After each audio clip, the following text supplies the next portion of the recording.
our voices all over this place. So yeah, go for it. Introduce yourselves Hey, when you're I am ready. Harvey Gunn of Frankie, Stu and Harvey Gunn.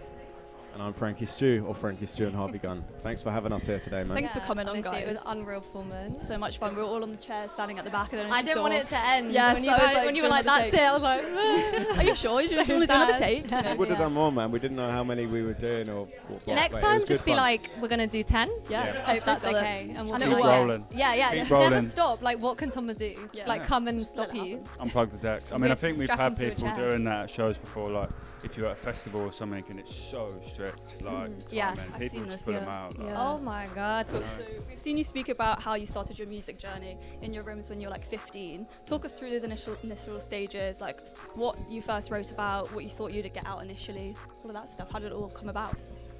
Yeah, I guess we started making tunes together when we probably were like, probably 15 or so. Yeah. Either like at your house or at my house when we were at school. I don't know. I'd love to think that not much has changed since then, to be honest. We're still making music the same way and with the same core, like, I don't know, values and beliefs as to like why we do it.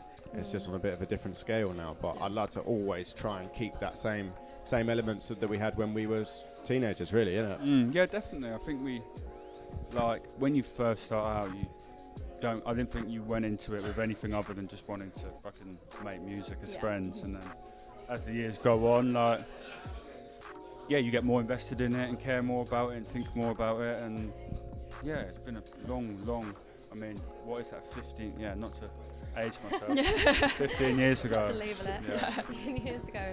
Harvey, you've done a lot of sound design work, and Frankie, we've seen you do voiceovers for Lime. What creative avenues are you interested in as a duo and as yourselves outside of music? Good question. Great question. For me at the moment, it's probably my only creative outlet is music, to be honest. And times that I'm not doing music, I actually like to do stuff that isn't creative. Really? More. Yeah, I guess. Yeah, I feel like I use all my creative energy or juices, whatever you might want to call it, in music, and then when I'm not doing music, I want to just do like normal things, Normal people like stuff. going to the shops or fucking tasks that I'm not like really like emotionally like involved in. Do you know what I mean? Yeah, that makes total sense, because then you can put all, like you said, all your energy into the music. that one Yeah. thing. Yeah. I feel the exact same. Like, it's like filling up your creative world. You know what I mean? If for life and purpose and career we are creative, my interests outside of that are like extremely uncreative. Like, I'm a big nerd, and like I love reading and. He is a big nerd. I can confirm. Like, and I don't know. Yeah, music is my sole creative outlet, I think, really, and there's other types of outlets, intellectual outlets or emotional outlets or physical outlets, but certainly music is my sole creative, I think. We've seen you speak about the importance of exploring your music and taking your own lane, not listening to outside noise and all that stuff. Would you say that's how you got to where you are today? Probably, yeah. I think it's hard. It's hard to do that, like, to practice what you preach. Yeah. Like, that is the advice I'd give anyone ever in any creative outlet. Like, just focus on your lane and on your craft, and don't deep it too much, and don't take outside advice. But it's hard, especially when you've been doing it for a long time. Yeah, and we were also fortunate enough to come from an era when social media was only just kind of getting started, and we were able to kind of just focus on what we were doing. I think if you as an artist starting now, it would be super hard to not watch what's happening around you and start comparing yourself. I compare myself a lot to other people in a positive and a negative way, but it would be hard now to try and stay in your own lane and tunnel vision. That must be well hard. Yeah, definitely. Yeah, you got to just get your head down, I think, and work. Like, when we're making an album or something, that's the way we like to do it. Like, try and block out the noise and just dial in. Harvey, what's your favourite bar of Frankie's? And Frankie, what's your favourite beat of Harvey's?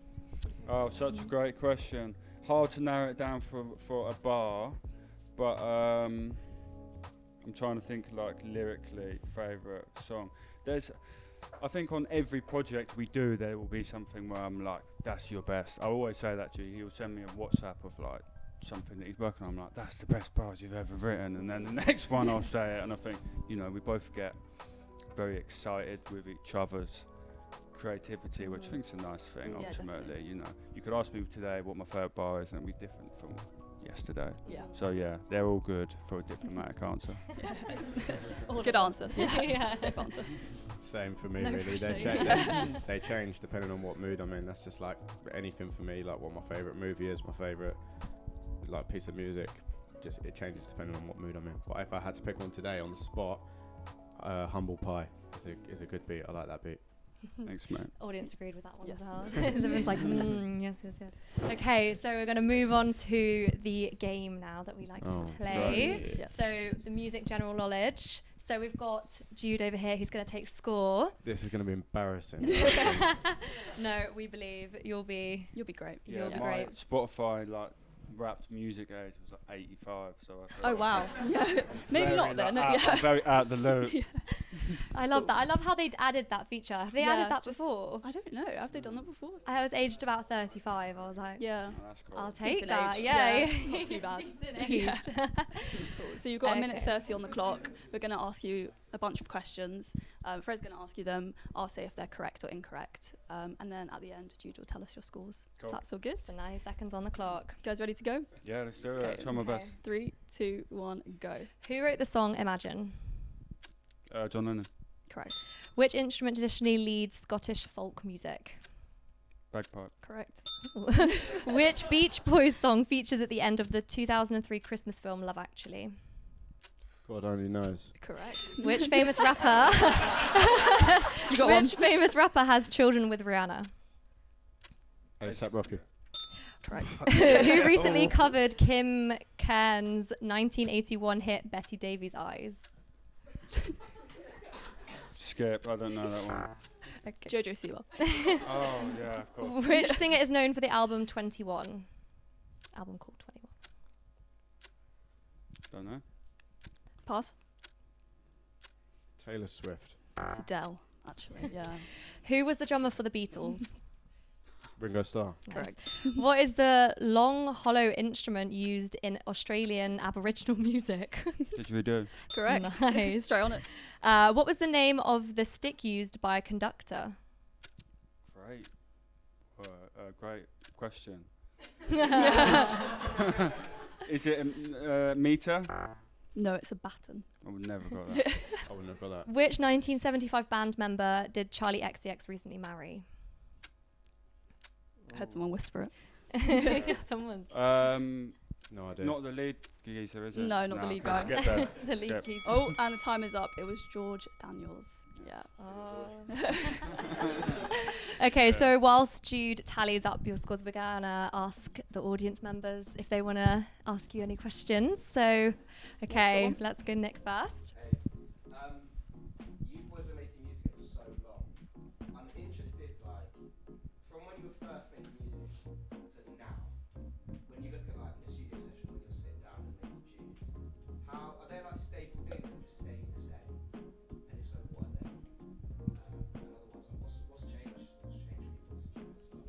Well, I was just saying in an interview a moment ago, trying to keep all the like core things the same as what we used to do when we were like 15 years old, like even to now, try and keep like the same reasons as to why we make music.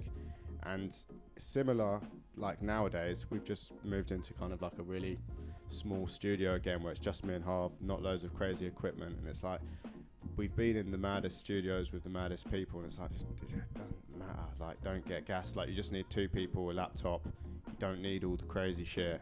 Just trying to, I don't know, I'm waffling a little bit, but we've come back to our roots, haven't we? Yeah, I guess totally. in how we're creating music at the moment, not overthinking it, not deeping it. It doesn't have to be this big, massive thing. It's just, yeah, stop me before I just start No, talking shit. great. No, it's a great answer. I think same. The creativity is the same. I think like as a producer, you definitely learn more like probably techniques as to how to like work quicker, especially if you're working with other people, like how to direct people better and get more out of the session like quicker. But I think fundamentally, God, yeah, unless we're working with other artists, most of my beats are made literally on a laptop, like with no headphones even, you know, just sitting on the sofa like a slob with it on my belly. Like, you know, echoing what Frankie said, you don't, yeah, that was how we started doing it, and a lot of the time it's how we still do it. Yep, go for it. Your output, especially over the last half a decade, has been pretty ridiculous in terms of like the average of about a project a year.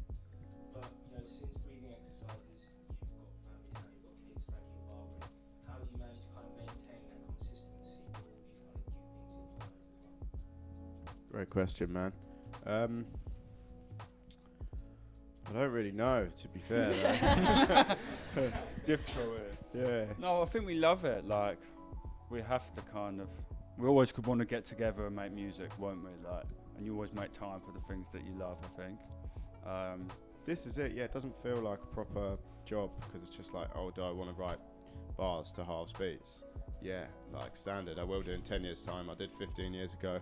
It's the same thing, coming back to your question almost, it's like even 15 years later, it's like, don't overthink it, man. Any more questions? Oh, yep. Yeah, I was just wondering for you guys, what was the first instant that you both realised, yeah, we made it, your like first like scene of success? What was that first moment? And did you do anything to celebrate it as well? Never Haven't had that moment, man. I don't think, I mean, it's good to look back on your wins, but I don't think anyone in any pursuit will ever think, I've made it. I think that's the death of ambition, really. But yeah, certainly when you do a big show or a big tour, and at the end we always pat ourselves on the back and think, yeah, that was cool. Like my younger self would be proud of me. But you know, success is limitless, isn't it? If you're quantifying it, especially by things like, you know, how many tickets you sold or how much money you made. It's like, when I was a kid, I thought I would be so satisfied and happy with selling 100 tickets, you know, and you can do 30 times that and it still doesn't feel the same as when you sold your first 100. So, you know. Yeah, it's a deeper answer, but it's true. It's like, it is important to be proud of yourself and try and, I don't know, pat yourself on the back, like you said, for things that you achieve. But it's like that, I don't know. Yeah, you might do a show to 100 people, then when are we going to do a show to 1,000 people? And you do that, and it's like, when is it going to be 3,000 people? Like, it's fucked up, but it's just how my brain works. I'm never really content with a thing, and it's like, right, I've finally done it. And that's quite peak, to be fair, isn't it? Because it means you're never going to be like happy with what you have. But hey, man, I'm just oversharing and being honest. Yeah. Was there one more? Yeah. Speaking of tickets, do you have a favourite show that you played, like big or small? I imagine coming back to Brighton is maybe in that range. Yeah, we done a show in Brighton a few years ago. Yeah, yeah. It was Halloween, actually. It was like a Halloween show. That was pretty fucking awesome. Hometown ones are always good, but I like going up north as well because I've got a lot of family up there, and up north they like to party like properly, and it's good. Australia was sick. Australia was cool. Whenever it's the first time of going somewhere, it's always awesome because it's like new energy and new experiences. So whenever we go somewhere for the first time, that's pretty sick. But yeah, to answer your question, Brighton hometown shows always. So we're going to move on to now our question from past artists we've had on. So if you want to pick one question from the bucket. Yeah, go for it. If you could be reincarnated as another artist, who would it be? Very easy answer for me. Bill Evans, the jazz pianist. My favourite artist of all time.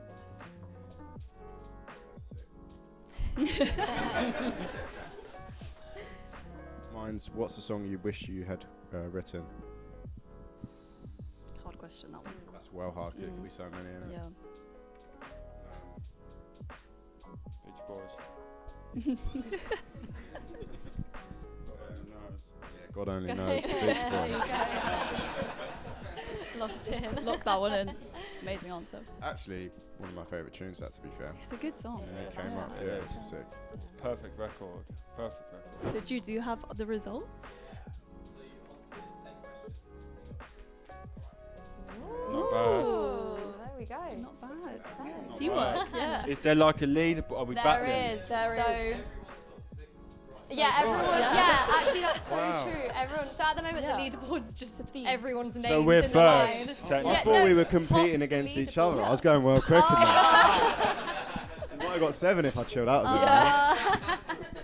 So So yeah, we have a leaderboard, and we're gonna release the results like at the end of a kind of season of the Beach House. Right. So Well, we can't have one if everyone else has got 6. So. well, are you happy with joint first? Can you take that? Yeah. It's a good place to be. Hesitation. Yeah. You're like, not sure. Well, amazing. Thanks so much for coming on, guys. Thank you for having Thank us. you. It's been amazing. Oh, Yeah, thanks amazing. everyone. Big up. Thank you.